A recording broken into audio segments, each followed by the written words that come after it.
हर किसी ने अपने अपने तरीके से राष्ट्रपति जी के अभिभाषण को जिसने जैसे समझा वैसे यहाँ समझाया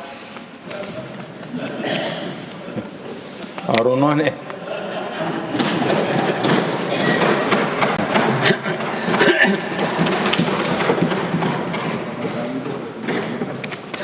आदरणीय सभापति जी, यहाँ पर सबका साथ सबका विकास इस पर बहुत कुछ कहा गया। मैं समझ नहीं पाता हूं कि इसमें कठिनाई क्या है। सबका साथ सबका विकास ये तो हम सबका दायित्व है और इसीलिए तो देश ने हम सबको यहाँ बैठने का अवसर दिया है और उसमें लेकिन जहाँ तक कांग्रेस का सवाल है, उनसे सबका साथ सबका विकास इसके लिए कोई अपेक्षा करना मैं समझता हूँ कि बहुत बड़ी गलती हो जाएगी।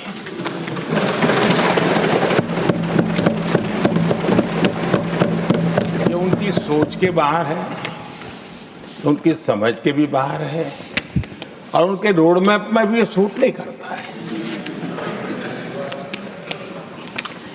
क्योंकि वो इतना बड़ा दल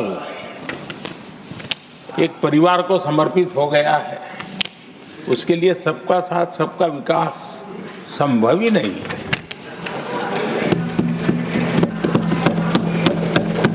आदरणीय सभापति जी, कांग्रेस ने राजनीति का एक ऐसा मॉडल तैयार किया था जिसमें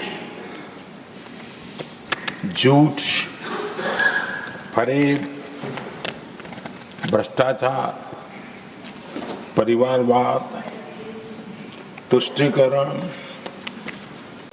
सबका गालमेल था। जहां सबका गालमेल हो वहां सबका साथ हो ही नहीं सकता।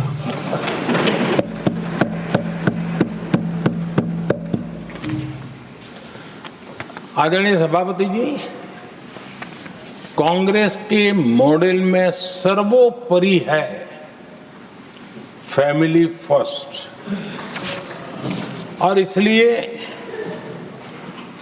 उनकी नीति, रीति, उनकी वाणी, उनका वर्तन उस एक चीज को संभालने में ही खपता रहा है। 2014 के बाद देश ने हमें सेवा करने का अवसर दिया और मैं देश की जनता का आभारी हूं कि हमें तीसरी बार लगातार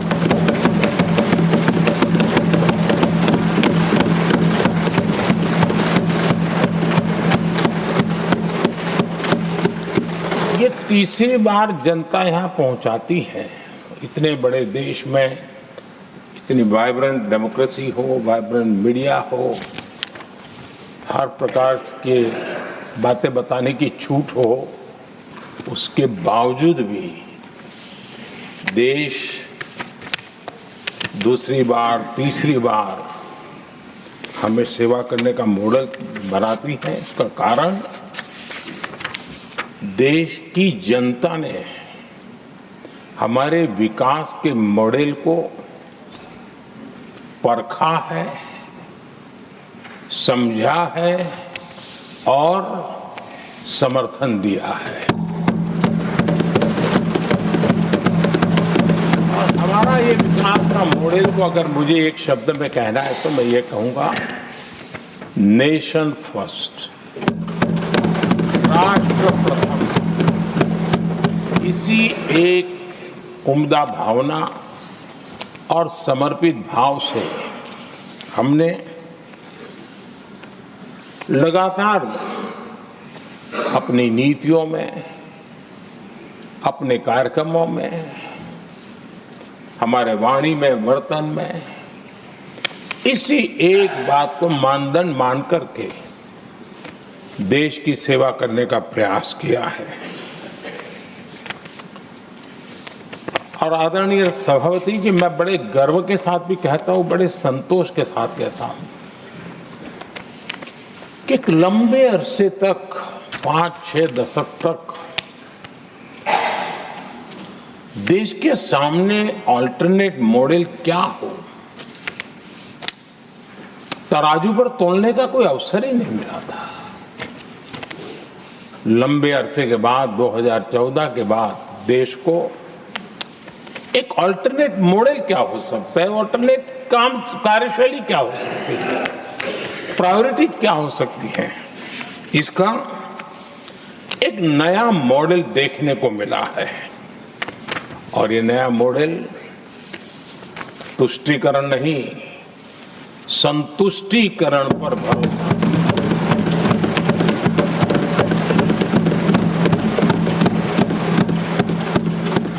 पहले के मॉडल में, खास करके कांग्रेस के कालखंड में,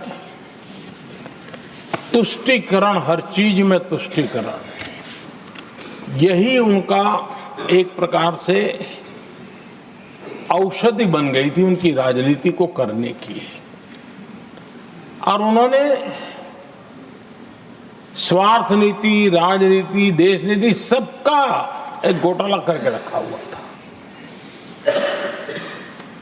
तरीका ये होता था कि छोटे तबके को कुछ दे देना और बाकियों को तरसा कर रखना,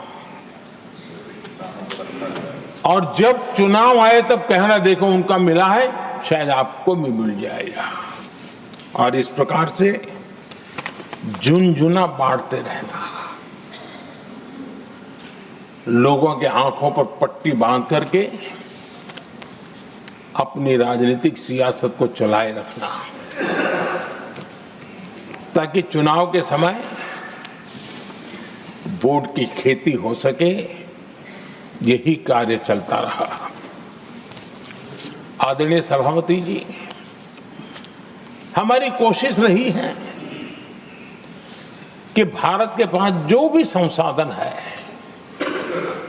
उन संसाधनों का ऑप्टिमम यूटिलाइजेशन किया जाए।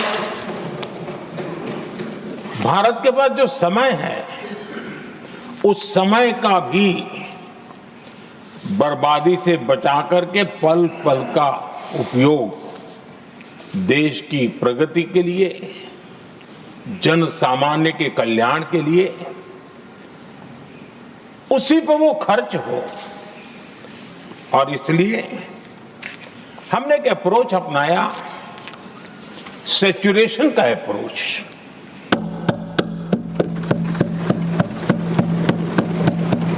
पैर उतने ही लंबे करने जितनी चद्दर हो, लेकिन जो योजना बने, जिनके लिए वो योजना बने, उनको वो 100% उसका बेनिफिट होना चाहिए। किसी को दिया, किसी को नहीं दिया, किसी को लटका करके रसक रखा और उसको हमेशा प्रताड़ित करते रखना और उसको निराशा की गर्त में धकेल देना, उन सिचुएशन से हमने बाहर आकर के सैचुरेशन अप्रोच की ओर हमारे काम को आगे बढ़ाया है। बीते दशक में हमने हर स्तर पर सबका साथ, सबका विकास की भावना को जमीन पर उतारा है। और वो आज देश में जिस प्रकार से बदलाव नजर आ रहा है, फल के रूप में हम अनुभव करने लगे हैं। हमारे गवर्नेंस का भी मूल मंत्र यही रहा है, सबका साथ, सबका विकास। हमारी ही सरकार ने SC, ST एक्ट को मजबूत बनाकर दलित और आदिवासी समाज के सम्मान और उनके सुरक्षा के संबंध में अपनी प्रतिबद्धता भी दिखाई और हमने उसको बढ़ाया।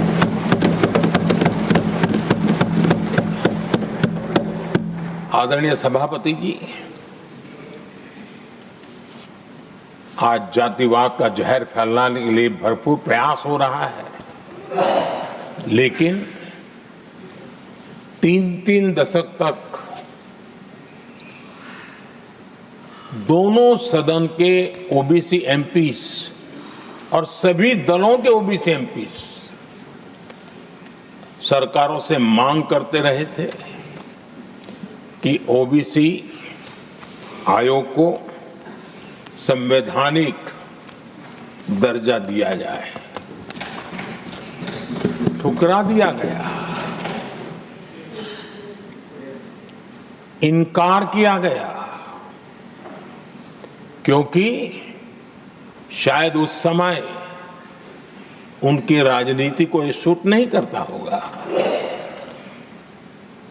क्योंकि तुष्टीकरण की राजनीति के और फैमिली फर्स्ट की राजनीति में जब वो बैठेगा तब तक वो चर्चा तक के हित में भी नहीं आता है। आदरणीय सभापति जी, ये मेरा सौभाग्य है कि हम सब ने मिलकर के 3-3 दशक से मेरे ओबीसी समाज ने जिस बात के लिए मांगे की, आशाएं रखी, जिसको निराश करके रखा गया था, हमने आकर के इस आयोग को संवैधानिक दर्जा दिया।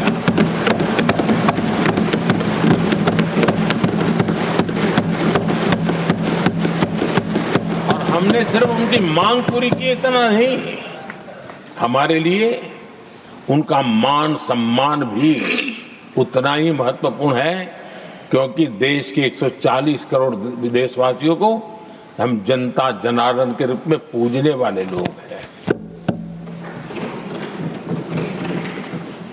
आदरणीय सभापति जी, हमारे देश में जब जब आरक्षण का विषय आया तो उसको एक तंदुरुस्त तरीके से समस्या के समाधान के लिए सत्य को स्वीकार करते हुए करने का प्रयास नहीं हुआ। हर चीज में देश में विभाजन कैसे हो, तनाव कैसे पैदा हो, एक दूसरे के खिलाफ दुश्मनी कैसे पैदा हो, वही तरीके अपनाए गए हैं। देश आजाद होने के बाद जब जब ये प्रयास हुए हैं, इसी तरीके से हुए हैं। पहली बार हमारी सरकार ने एक ऐसा मॉडल दिया और सबका साथ सबका विकास के मंत्र की प्रेरणा से दिया कि हमने सामान्य वर्ग के गरीब को 10% आरक्षण दिया, बिना तनाव के, बिना किसी का छीन करके। और जब ये निर्णय किया तो एससी समुदाय ने भी उसको स्वागत किया, एसटी समुदाय ने भी स्वागत किया, ओबीसी समुदाय ने भी स्वागत किया। किसी को भी पेट में दर्द नहीं हुआ, क्योंकि इतना बड़ा निर्णय, लेकिन करने का तरीका था सबका साथ सबका विकास, और तब जाकर के बहुत ही स्वस्थ शांत तरीके से पूरे राष्ट्र ने इस बात को स्वीकार किया। आदरणीय सभापति जी, हमारे देश में दिव्यांगों की कभी सुनवाई जितनी मात्रा में होनी चाहिए थी नहीं हुई। जब सबका साथ सबका विकास का मंत्र होता है ना, तब मेरे दिव्यांग जन भी वो सबके कैटेगरी में होते हैं, और तब जाकर के हमने दिव्यांगों के लिए आरक्षण का विस्तार किया, दिव्यांगों के लिए सुविधाएं उपलब्ध हो, इसके लिए मिशन मोड में काम किया। दिव्यांगों के कल्याण के लिए अनेक योजनाएं बनाई, लेकिन योजनाओं को लागू भी किया। ये इसके कारण इतना ही नहीं, आदरणीय सभापति जी, ट्रांसजेंडर कम्युनिटी के अधिकारों को लेकर के हमने उसको कानूनी रूप से उसको पुख्त करने के लिए प्रामाणिकता पूर्वक प्रयास किया। सबका साथ सबका विकास के मंत्र को हम कैसे जीते हैं, ये हमने समाज के उस उपेक्षित वर्ग की तरफ भी हमने बड़ी संवेदना के साथ देखा। आदरणीय सभापति जी, भारत की विकास यात्रा में नारी शक्ति के योगदान को कोई नकार नहीं सकता है, लेकिन उनको अगर अवसर मिले और वो नीति निर्धारण का हिस्सा बने तो देश की प्रगति में और गति आ सकती है। और इस बात को ध्यान में रखते हुए हमने ही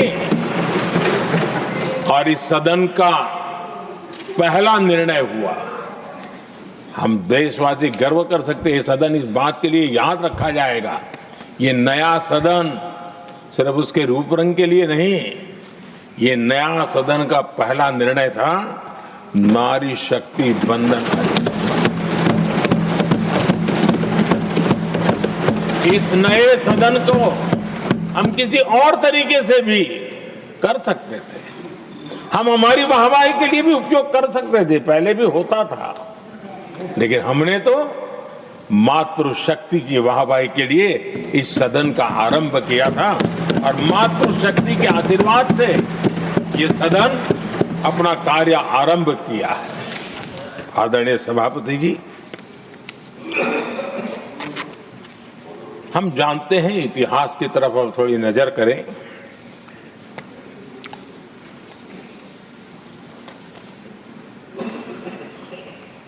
यानी मैं कह रहा हूं इसलिए नहीं, बाबा साहब आंबेडकर के साथ कांग्रेस को कितनी नफरत रही थी, उनके प्रति कितना गुस्सा था